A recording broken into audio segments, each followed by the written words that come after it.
Buenas noches, hermanos, que el Señor los bendiga. Me alegra mucho poder saludarlos. Hoy miércoles, día de nuestro estudio bíblico. Gracias por su presencia, por su compañía en cada reunión. No olviden que estos estudios los hacemos para que ustedes y todos nosotros seamos edificados. Pero de igual manera usted puede enviar el link a sus amigos, a sus familiares, para que ellos también tengan entre semana un tiempo para escuchar, para ver lo que hacemos y para escuchar la palabra de Dios. Gracias a ustedes por el apoyo durante todo este tiempo en su oración y seguimos avanzando en tanto que Dios nos ayude y bueno, que las circunstancias que se están dando en medio de la pandemia pues también lo permitan. Ya miraremos cuándo abriremos la iglesia para el culto de los miércoles, pero por ahora pues definitivamente vamos a seguir disfrutando el estudio bíblico de esta manera. También debo recordar nuestras reuniones el domingo 8 de la mañana, 10 y 10 de la mañana. Usted que no puede asistir a la iglesia o a nuestras reuniones presenciales, por alguna razón, el domingo 10 de la mañana estamos enviando el link para que usted pueda verlo. ¿Quiere asistir? Pues ahí está el número de WhatsApp. Al terminar hay un número de WhatsApp. Ahí hay un teléfono que usted puede registrar, inscribirse, solicitar oración y nosotros vamos a estar muy pendientes para ayudarle en esto. Vamos a hablar esta noche la palabra del Señor y quiero que oremos. Siempre utilizamos un espacio para orar, para pedir al Señor su dirección, su guía, y que nos dé la gracia para que esta palabra llegue al corazón de todos. Diga conmigo, Señor, te doy gracias. Te doy gracias por este día, por este tiempo en que puedo disponer para estudiar, para escudriñar tu palabra. Te ruego que hables a mi vida, que me exhortes si es necesario, que hayan palabras de ánimo y de aliento a mi vida, si eso es lo que requiero. Pero si debo ser exhortado, lo aceptaré, Señor, conforme tu palabra lo diga. Te doy gracias y pido que uses al pastor como un canal para que tu palabra venga a mi vida. Lo pedimos por los méritos de Cristo Jesús, Señor nuestro. Amén. Bien, segunda epístola de San Pablo a Timoteo, capítulo 4, versículo 6, 7 y 8. Segunda epístola de San Pablo a Timoteo, capítulo 4, versículos 6, 7 y 8.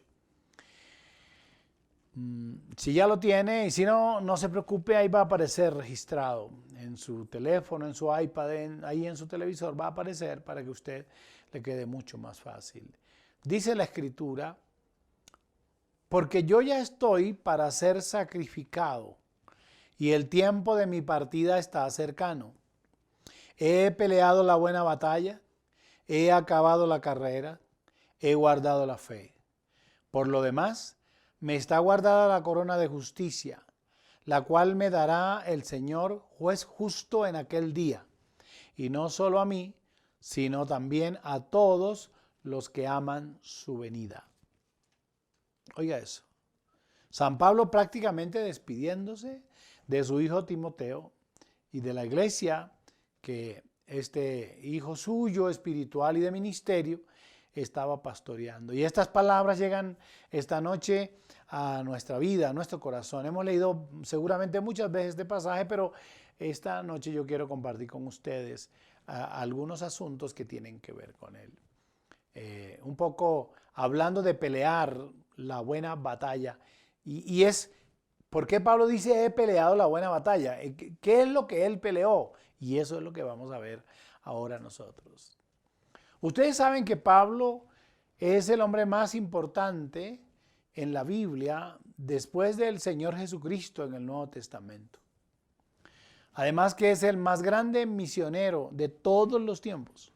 Nadie jamás podría decir que dio apertura a tantas iglesias y congregaciones y predicó en tantos lugares y sufrió tanto como San Pablo. Creo que no existe. Yo conozco la historia de muchos misioneros que están escritas y sus biografías, pero creo que la más extraordinaria, la más grande, quien se puede remarcar realmente el trabajo, el que abrió el camino para las misiones después del Señor Jesucristo fue San Pablo.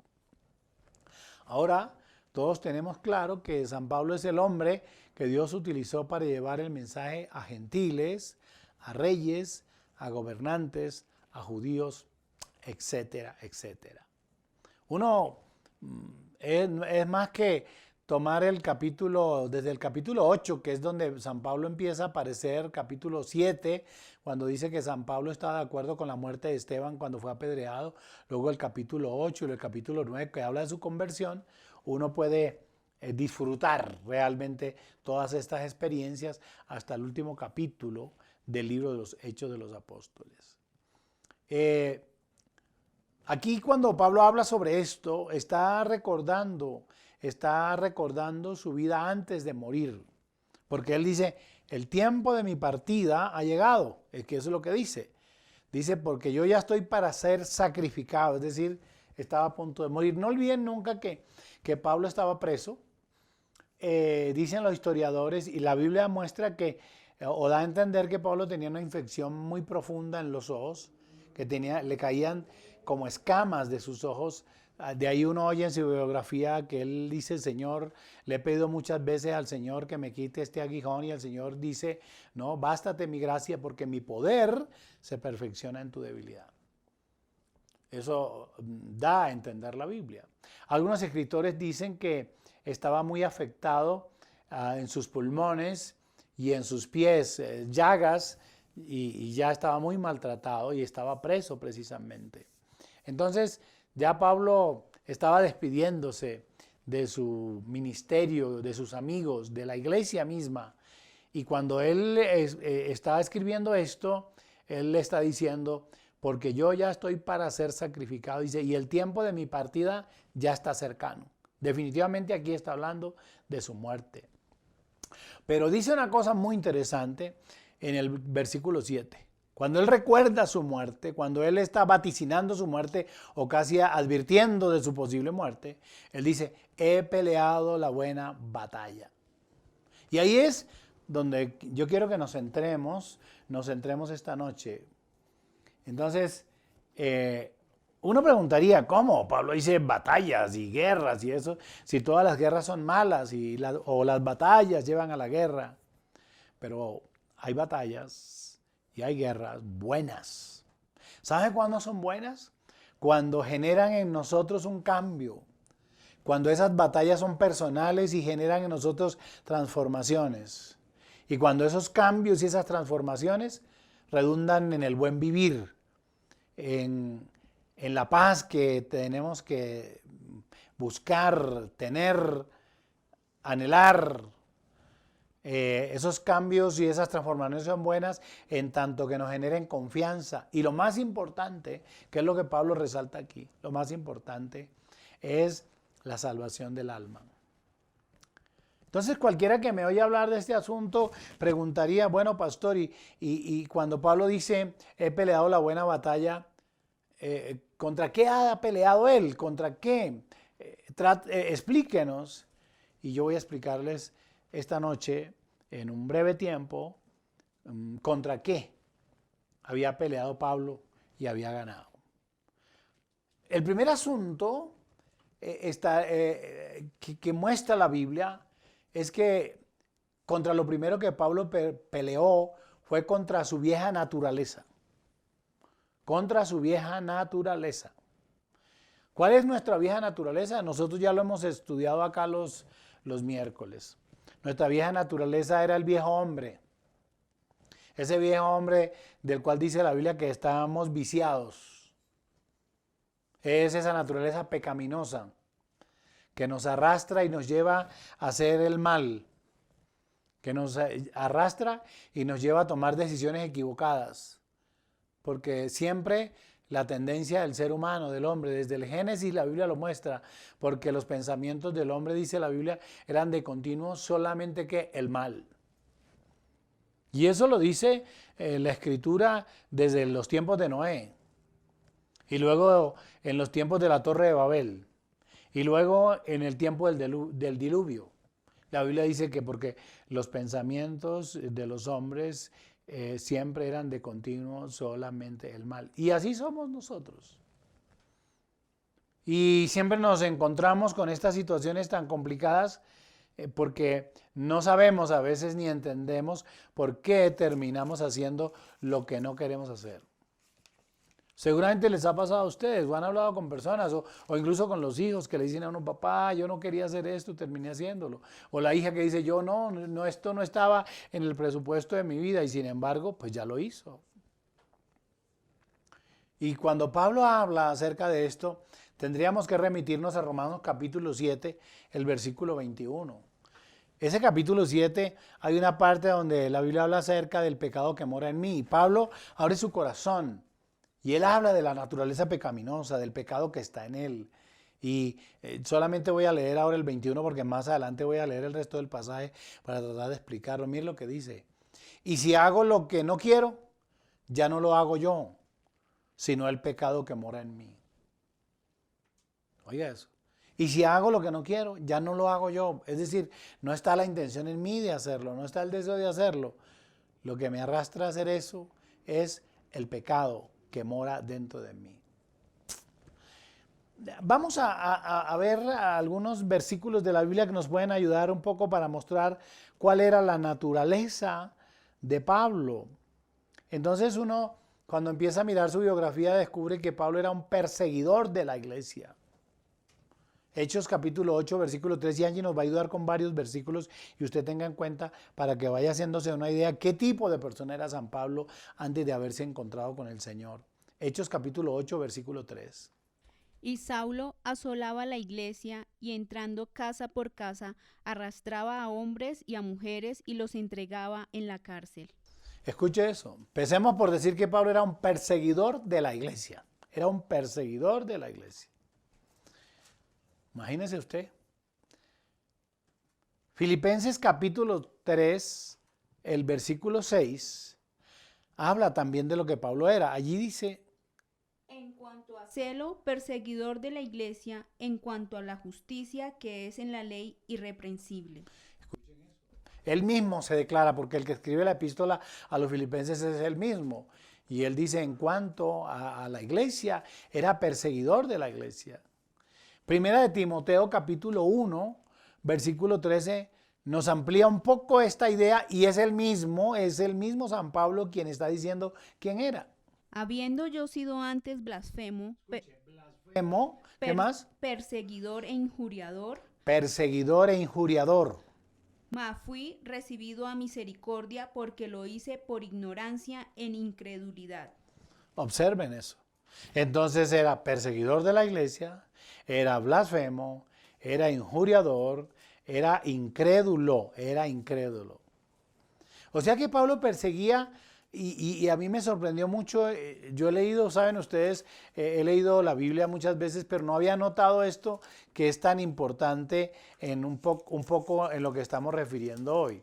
Es que él mismo, en un testimonio que él da en el capítulo 22, versículo 4 del libro de los Hechos de los Apóstoles, miren, cuando Pablo está haciendo su defensa, lo que dice.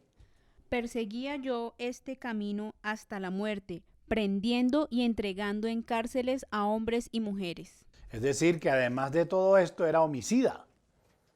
Estaba dispuesto a matar al que no creyera en lo que él pensaba que era la verdad. Es más adelante el libro de los Hechos dice que él daba el voto, porque parece que hacían una especie de juicio y en ese juicio él estaba involucrado. Y estaban tomando la decisión para matar a alguien porque era cristiano, porque seguía a Cristo, Pablo daba el voto diciendo sí a la muerte de ese tipo de personas. Entonces aquí nosotros vemos a la naturaleza de un hombre. Blasfemo, perseguidor, injuriador, homicida, todas estas cosas que son fruto de la naturaleza del ser humano, del pecado que mora en nosotros. Por esa razón, cuando San Pablo escribe, él mismo escribe, o la epístola a los romanos se escribe, escuchen la descripción que él hace de su propia vida. Dice, porque sabemos que la ley es espiritual, mas yo soy carnal, vendido al pecado. Pablo tenía una gran lucha con su propia naturaleza pecaminosa. Porque lo que hago no lo entiendo. Pues no hago lo que quiero, sino lo que aborrezco, eso hago. Y si lo que no quiero, esto hago, apruebo que la ley es buena. De manera que ya no soy yo quien hace aquello, sino el pecado que mora en mí. Yo sé que en mí, esto es en mi carne, no mora el bien, porque el querer el bien está en mí, pero no el hacerlo. Así que queriendo yo hacer el bien, hallo esta ley, que el mal está en mí. Oiga, tremendo esto. Miren lo que se atreve a decir Pablo con respecto a su naturaleza. Dice, miserable hombre de mí, ¿quién me podrá librar de este cuerpo de muerte? Pero hay una cosa extraordinaria al finalizar del capítulo. Dice, gracias doy a Dios por Jesucristo, Señor nuestro. Así que yo mismo con la mente sirvo a la ley de Dios, mas con la carne a la ley del pecado.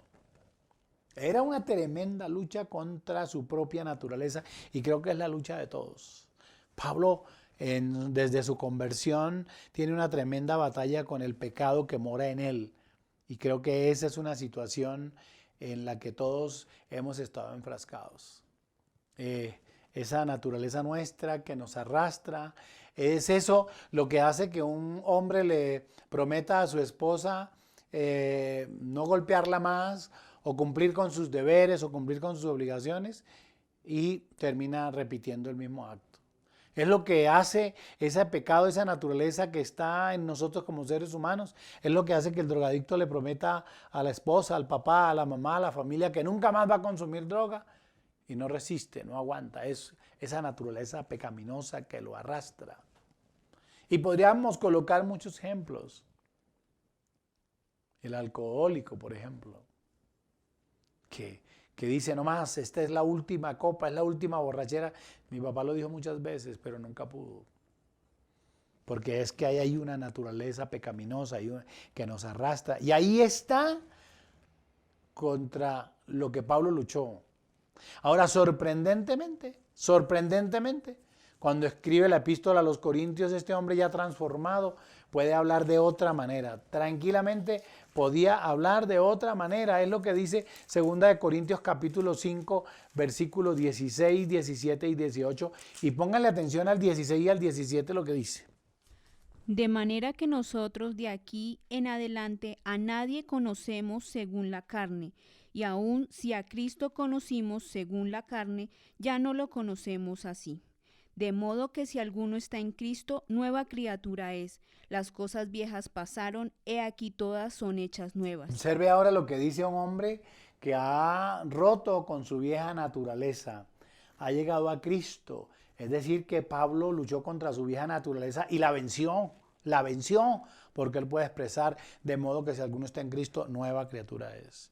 Ahora, observen que en el versículo 18 que Angie va a leer, él dice de dónde proviene esto, por qué razón él ahora puede hablar de una vida nueva y de haber vencido su naturaleza.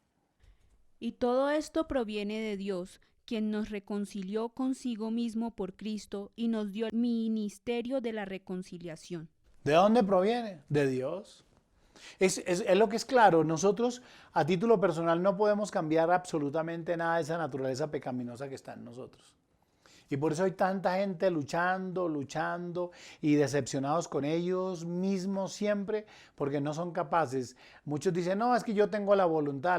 ¿Cuánto le dura la voluntad al borracho? ¿Cuánto le dura la voluntad al drogadicto? ¿Cuánto le dura la voluntad al pecador? Nada.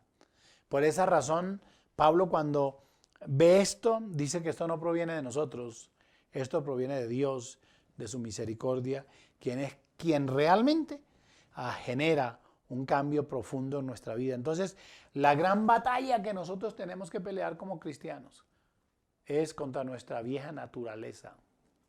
Por eso la Biblia habla de renovaos. Habla de renovar nuestra mente, nuestros pensamientos, abandonando el viejo hombre y revestidos del nuevo. Qué maravilloso es. Primera batalla que tenemos que ganar para llegar a la conclusión de San Pablo, nuestra batalla contra la vieja naturaleza. Segunda, Pablo tuvo que pelear contra su propio cuerpo. Usted dirá, pastor, ¿cómo así? ¿Se autoflagelaba él o qué? No, no. Cuando venimos hablando de este pecado que mora en nosotros, Pablo dice en un momento que él tiene que poner a su cuerpo y golpearlo y lo pone en servidumbre. Y no significaba darse golpes con algo, golpearse en la cabeza o en los... No, para nada. Aquí estaba utilizando una figura para decir que pone a su cuerpo en sujeción. Y creo que nosotros somos un poco experimentados en estas cosas, en tanto que el ayuno nos ayuda y nos enseña a doblegar esa naturaleza que está en nosotros. Y es muy gráfico. Generalmente nosotros cuando queremos hacer la voluntad de Dios y no somos capaces, acudimos a la espiritualidad, acudimos a Dios y lo hacemos a través del ayuno. ¿Qué hacemos con el ayuno? ¿Qué es el ayuno? Pues es no comer, no desayunar, no almorzar o no comer durante un día o 2 o 3. El Señor ayunó 40 días y muchos de nosotros hemos practicado el ayuno por mucho tiempo. Pero ¿qué hacemos con el ayuno? ¿Aguantar hambre? No es aguantar hambre. Es decirle a nuestra naturaleza que no gobierna ella sobre nosotros, que no es la boca, que no es el estómago, que es el Espíritu de Dios que está en nosotros. Y es que Pablo, como nosotros, tenía luchas con su cuerpo. Ya acabamos de leer lo que Pablo dice acerca de él, dice, miserable hombre de mí, ¿quién me podrá librar de este cuerpo de muerte? Está luchando contra su cuerpo. Pero aquí, en 1 Corintios capítulo 9, versículo 27, él dice, sino que golpeo mi cuerpo y lo pongo en servidumbre. No sea que habiendo sido heraldo para otros, yo mismo venga a ser eliminado. Nuestro cuerpo era templo de Satanás. Sí, porque le obedecíamos. Terminábamos cediendo a nuestras pasiones, a nuestras pasiones de todo tipo, emocionales, sexuales. Terminábamos haciendo lo que nuestro cuerpo exigía, lo que nuestro cuerpo pedía. Estábamos sujetos a las obras de la carne. Claro que sí, estábamos sujetos a las obras de la carne. Entonces obedecíamos a nuestra carne con todo el rigor del mundo y terminábamos entonces luchando contra nosotros mismos. Cuando el mismo San Pablo escribe a los Gálatas, en Gálatas capítulo 5, del versículo 16 al 21, y quiero que le pongan mucha atención a esto porque él aquí está hablando de las obras de la carne. Y miren ustedes cuáles son las obras de la carne, es decir, hacia dónde nos arrastra nuestro cuerpo. Digo pues, andad en el Espíritu y no satisfagáis los deseos de la carne, porque el deseo de la carne es contra el Espíritu y el del Espíritu es contra la carne, y estos se oponen entre sí para que no hagáis lo que quisiereis. Pero si sois guiados por el Espíritu, no estáis bajo la ley. Y manifiestas son las obras de la carne, que son adulterio, fornicación, inmundicia, lascivia, idolatría, hechicería, enemistades, pleitos, celos, iras, contiendas, disensiones, herejías, envidias, homicidios, borracheras, orgías y cosas semejantes a estas, acerca de las cuales os amonesto, como ya os los he dicho antes, que los que practican tales cosas no heredarán el reino de Dios. Eso, estas son entonces las obras de la carne. Estábamos sujetos a esos. Eso era lo que hacíamos, y qué tal, no nos alcanzaría el tiempo para ponernos a detallar cada uno. Y está claro lo que el texto dice, que el deseo de la carne es contra el espíritu y que estos se oponen entre sí, y que son manifiestas las obras de la carne, el adulterio, la fornicación, la inmundicia, la lascivia, la idolatría, la hechicería, las enemistades, los pleitos, los celos, las contiendas, todo esto brotaba de nosotros. En las respuestas se han dado cuenta. Es una lucha contra nuestra naturaleza. Uno va manejando el carro y de repente se equivoca o alguien se le mete y uno quiere irse detrás de él y tirarle el carro. Si es que no saca la cabeza por la ventanilla y le dice, ¡ole, gran tal por cual! ¿No es eso lo que uno siente? No le va hirviendo a uno la sangre cuando escucha a alguien o cuando ve. Ahí está. Esa es una lucha que Pablo también tuvo que tener y la tenemos nosotros todo el tiempo. Porque como estaba diciendo, la vieja naturaleza, esa naturaleza que traíamos del pasado está amarrada a nuestro cuerpo. Ahora, lo sorprendente en este caso es que Pablo, después de haber peleado esa batalla contra su cuerpo, en la epístola a los Romanos, en el capítulo 12, versículo 1, escuchen lo que dice. Así que, hermanos, os ruego por las misericordias de Dios que presentéis vuestros cuerpos en sacrificio vivo, santo, agradable a Dios, que es vuestro culto racional. ¿Sí oyen eso? Ahora un hombre que ya ha luchado contra su naturaleza y contra su cuerpo, ¿qué está diciendo? Está diciendo que, y mire cómo lo hace, les pido por las misericordias de Dios que presenten sus cuerpos en sacrificio vivo. Dice, santo, agradable a Dios, que debe ser nuestro culto racional. Y ahora Pablo puede enseñarnos a nosotros y puede aconsejarnos con respecto a esto. Y cuando escribe la epístola a los Corintios, parece ser que la iglesia de Corinto tenía muchas dificultades con respecto a esto. Porque es que van a escuchar 1 Corintios capítulo 6, versículo 12 en adelante. Yo voy a leer este pasaje. Cómo Pablo ahora nos da un consejo diciéndonos que aprendamos a glorificar a Dios en nuestro cuerpo. Mire cómo entra. Dice, todas las cosas me son lícitas, mas no todas convienen. Todas las cosas me son lícitas, mas yo no me dejaré de dominar de ninguna. Porque es que la gente habla de la iglesia, que a la iglesia le prohíben a uno beber, que a la iglesia le prohíben a uno. No, la iglesia no le prohíbe nada a uno. Usted es libre, usted puede hacer lo que usted quiera. Salvo que usted sea un líder de la iglesia o alguien, pues hay unas normas internas de comportamiento que están regidas por la Biblia. Porque si usted es un borracho no lo podemos subir al púlpito. Si usted fuma o usted ingiere bebidas alcohólicas o es un drogadicto, no lo podemos subir allá, pues ¿cómo se le ocurre? Si usted es una persona que no tiene una vida recta, pues no. No, porque se necesitan unas normas de moralidad que están establecidas por Dios en la Biblia y que los órganos de la iglesia están listos a cumplir. Pero a usted no se le prohíbe nada, usted es libre para hacer lo que quiera. Además, el libre albedrío lo dio Dios. Y mire lo que dice Pablo. Todo me es lícito. Todo me es lícito, pero no todo me conviene. Todas las cosas me son lícitas, mas yo no me voy a dejar dominar de ninguna. Que ese es el problema. Que mucha gente se deja dominar precisamente por eso que le es permitido. Dice, las viandas para el vientre y el vientre para las viandas, pero tanto el uno como el otro destruirá Dios. Pero el cuerpo no es para la fornicación, sino para el Señor, y el Señor para el cuerpo. Dice, y Dios que levantó al Señor, también a nosotros nos levantará con su poder. Y mire, ¿no sabéis que vuestros cuerpos son miembros de Cristo? Eso es lo que somos. ¿Quitaré pues los miembros de Cristo y los haré miembros de una ramera? De ningún modo. ¿O no sabéis que el que se une con una ramera es un cuerpo con ella? Porque dice, los dos serán una sola carne. Pero el que se une al Señor, un espíritu es con él. Mira lo que dice, huid de la fornicación. Cualquier otro pecado que el hombre cometa está fuera del cuerpo, mas el que fornica contra su propio cuerpo peca. ¿O ignoráis que vuestro cuerpo, oiga, qué es nuestro cuerpo?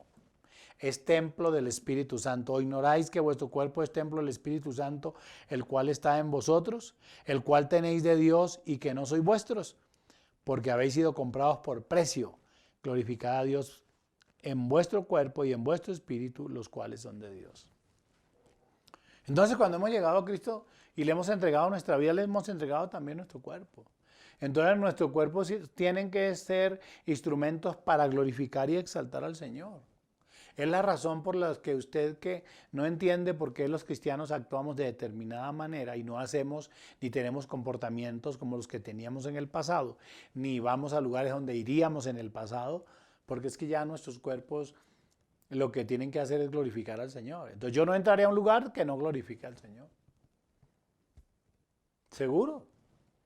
No compartiré con personas, pues salvo que sea enviado por Dios, que no glorifiquen al Señor.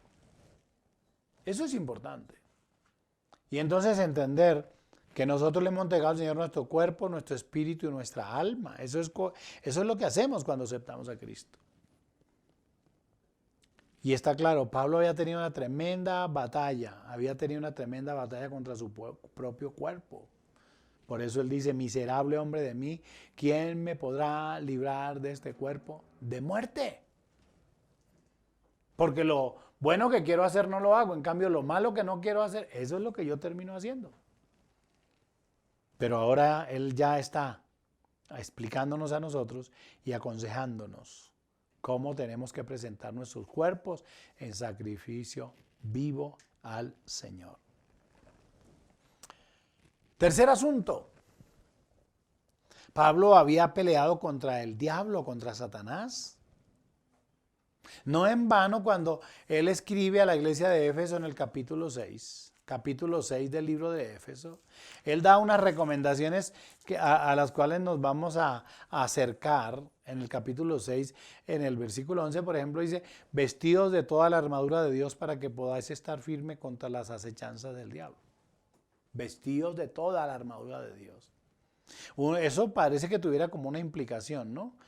Uno puede ser la experiencia que él había tenido y entonces recomienda este vestido, que ahí lo describe perfectamente en Efesios capítulo 6.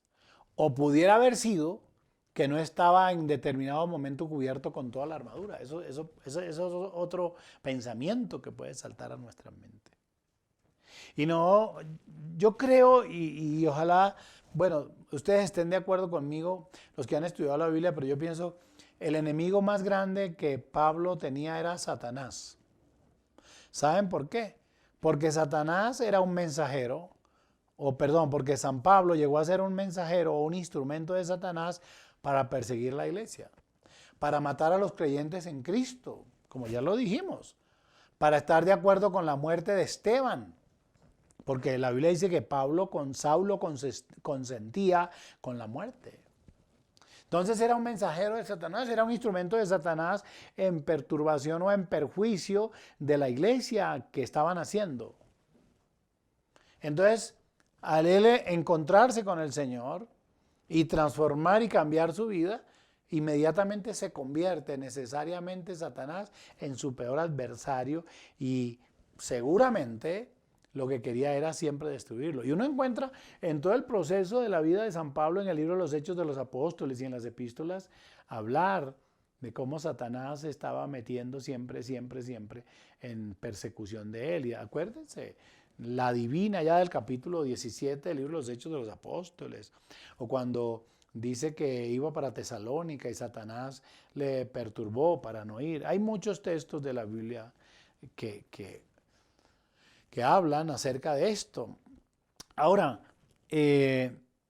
seguramente Satanás también, y seguramente no, estoy seguro que Satanás se ha convertido en nuestro peor enemigo, y particularmente ¿de quién? Pues de los que hemos creído en Cristo, de los que lo hemos abandonado a Él y nuestra vida pecaminosa, y éramos mensajeros de Él, instrumentos de Él para el mal. Ahora, pues, se ha convertido en nuestro peor enemigo. Y déjenme mencionar algunos textos que San Juan, el Evangelio según San Juan menciona. San Juan capítulo 8, 44, a ver, Angie lo tiene, el 8:44 de San Juan, si ella no lo tiene, yo lo tengo acá. Dice, vosotros sois de vuestro padre el diablo, y los deseos de vuestro padre queréis hacer. Dice, él ha sido homicida desde el principio y no ha permanecido en la verdad porque no hay verdad en él. Cuando habla mentira, de suyo habla, porque es mentiroso y padre de mentira. Y la Biblia dice claramente dice, que el que hace pecado es del diablo.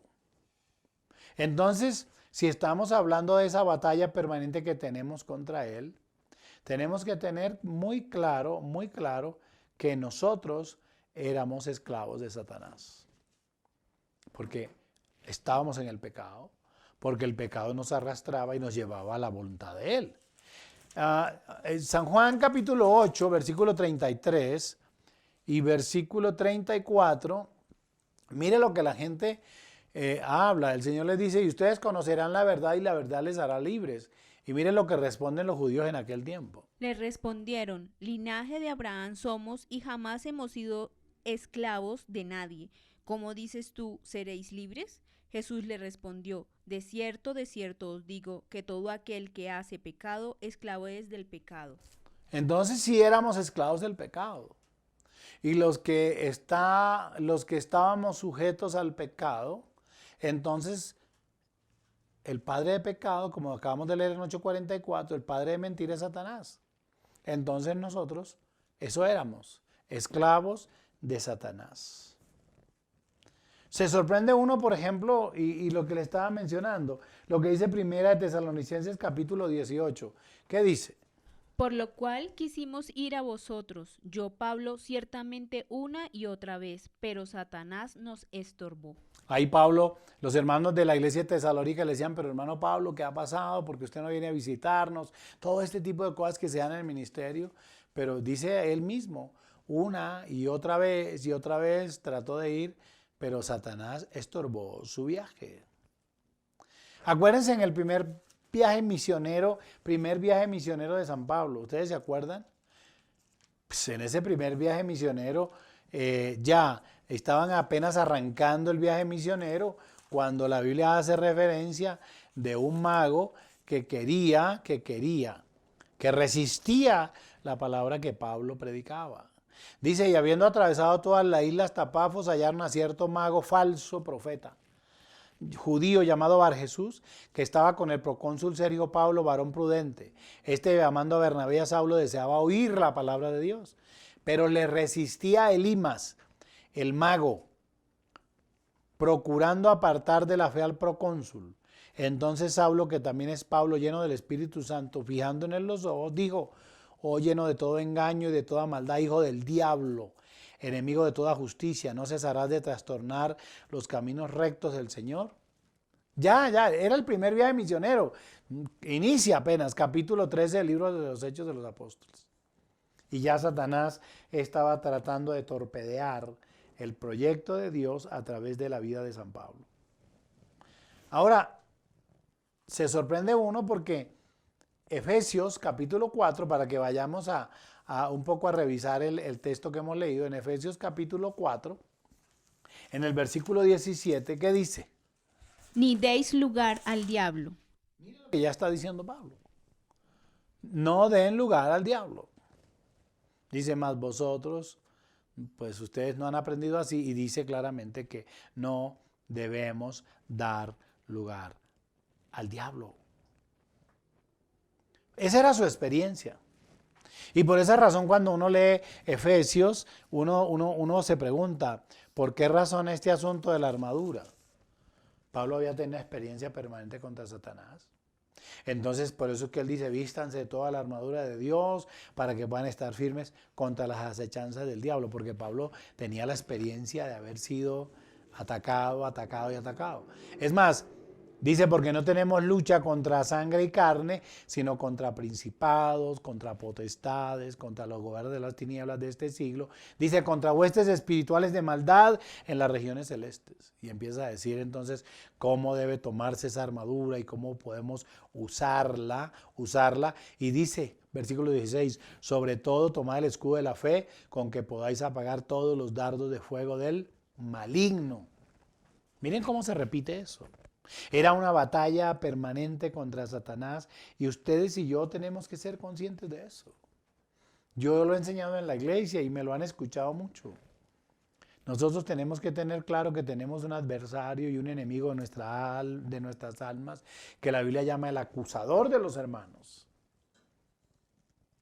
Y estos días hemos estado hablando de qué manera nosotros tenemos que cerrar la puerta a Satanás. No podemos abrir la puerta para que él entre. Estuve enseñando hace unos domingos atrás cómo San Pablo en el viaje a Malta lo toma una serpiente y él sacude la serpiente adelante y atrás hasta soltarse. Nosotros tenemos que aprender. Ya luego Santiago capítulo 4, versículo 7, nos da una enseñanza. Si Pablo dice aquí que no demos lugar al diablo, Santiago dice: Oh almas adúlteras, ¿no sabéis que la amistad del mundo es enemistad contra Dios? Cualquiera, pues, que quiera ser amigo del mundo, se constituye enemigo de Dios. escuche eso. Todo aquel que quiere hacerse amigo del mundo se constituye en enemigo de Dios. Eso debe quedar claro. Y acuérdense lo que dice Primera de Pedro capítulo 5, versículo 8. Dice: ustedes sean sobrios y velen, porque vuestro adversario el diablo anda como león rugiente, que buscando a quien devorar. Y terminemos porque ya me mostraron el cartel aquí. Pablo también había peleado contra la incredulidad. Pablo, para poder decir esto de que he peleado la buena batalla, él tuvo que haber peleado contra la incredulidad. Es lo que él mismo escribe cuando escribe la epístola a Timoteo. Él lo dice ahí y nosotros lo podemos leer. 6:12 de Primera de Timoteo. Sí. Pelea la buena batalla de la fe, echa mano de la vida eterna, a la cual asimismo fuiste llamado, habiendo hecho la buena profesión delante de muchos testigos. Pelea la buena batalla de la fe. Es decir, que hay una batalla permanente con la incredulidad. Porque lo contrario a la incredulidad es la fe. Lo contrario a la incredulidad es creer. Y él dice: peleen la buena batalla de la fe. Esa es otra de las batallas que tenemos que pelear. Ustedes saben, y se hace referencia en la Biblia cuando se acuerdan el Señor Jesucristo y aquel muchacho, y que un padre fue para que los discípulos le ministraran a su hijo. Y entonces dice, el Señor los ve: ¿y qué pasó con eso? Y dice: no, pues es que, le dice el hombre: es que traje a mi hijo a tus discípulos porque hay un espíritu que le toma y le echa en el agua y en el fuego y quiere matarlo, y no pudieron hacer nada. Y el Señor les dice: generación incrédula, ¿hasta cuándo tengo que soportarlos? Pero no me le dice al Señor: pero si tú puedes hacer algo. Y el Señor le dice: para el que cree todo es ¿qué? Posible. Para el que cree todo es posible. Y entonces ahí más adelante uno encuentra, le dicen: Señor, ¿y por qué nosotros no pudimos hacer esto? Y dice: porque esta generación, este género, no sale sino con oración y ayuno. Y no estaba hablando tanto del demonio que estaba en el muchacho, porque el Señor, mientras el muchacho se revolcaba en el piso, el Señor hablaba con el Padre. El problema, cuando está hablando del género, está hablando de la incredulidad. Por eso el texto se centra en creer. Dice: es que este género, la incredulidad, no sale sino con oración y ayuno. Esa es una verdadera lucha la que tenemos. ¿Y no les pasa a ustedes? Queda tan fácil creer un día, pero queda tan difícil creer el otro. A veces creemos que Dios puede hacer cosas pequeñas, pero que hay otras cosas que Dios no las puede hacer. Y el texto bíblico dice: para el que cree todo es posible. Pablo también había luchado con eso. Ahí mismo Timoteo dice que Pablo había actuado con incredulidad. Claro, Primera de Timoteo dice claramente sobre eso. Él había actuado con incredulidad. Entonces, Pablo era perseguidor de la iglesia. Pablo había escuchado el mensaje de Cristo, claro. Tenía que escucharlo para poder tomar los creyentes de la iglesia primitiva y llevarlos a la cárcel y consentir con la muerte de ellos. Él lo había escuchado. Por eso es que el texto dice que él había actuado en su momento con esa incredulidad. Oh, mis hermanos, Pablo solamente viene a empezar a creer cuando el Señor lo llamó y se le apareció camino a Damasco. Su experiencia, la experiencia de encontrarse con el Señor, fue lo que lo hizo creer. Y en ese versículo 6, que Angie lo tiene, es sorprendente la pregunta que le hace, capítulo 9, versículo 6. ¿Qué es? Él temblando y temeroso dijo, Señor, ¿qué quieres que yo haga? Y el Señor le dijo, levántate y entra en la ciudad, se te dirá lo que debes hacer. ¿Y qué era lo que le decía al Señor? Que fuera a la ciudad y entonces fuera a la calle de la derecha, que allí había un hombre que estaba orando, que su nombre era Ananías, y que fuera que él iba a orar por él y como ha quedado ciego, pues allí iba a ser libre. Pero Pablo, a partir de la experiencia de haberse encontrado con el Señor, entonces empezó a creer. Nuestra experiencia de fe rompe la incredulidad. Y tenemos que entender claramente que la fe es ¿qué? La certeza de lo que se espera, la convicción de lo que no se ve. Son las experiencias de fe las que nos hacen creer en el Señor. Mis hermanos, terminemos esta noche diciendo, Pablo, para poder decir, he peleado la buena batalla de la fe, tuvo que haber luchado contra su vieja naturaleza, contra su propio cuerpo, contra Satanás mismo y contra la incredulidad. ¿Y qué es lo que Dios quiere decirnos esta noche? Que eso es lo que tenemos que hacer nosotros. Y tenemos que hacerlos para que nosotros podamos decir como Pablo, he peleado la buena batalla de la fe. Y entonces, mire lo que dice el texto. Por lo demás, dice Pablo, ya no me queda más nada. Dice, por lo demás, me está guardada la corona de justicia, la cual me dará el Señor juez justo en aquel día. Y no solo a mí, sino también a los que aman su venida. ¿Qué quiere decir esto? Quiere decir que esto no era solamente para Pablo, esto es para usted y para mí también. Porque lo dice claramente, no solo a mí, sino también a todos los que aman su venida. Y los que amamos su venida, ¿quiénes somos?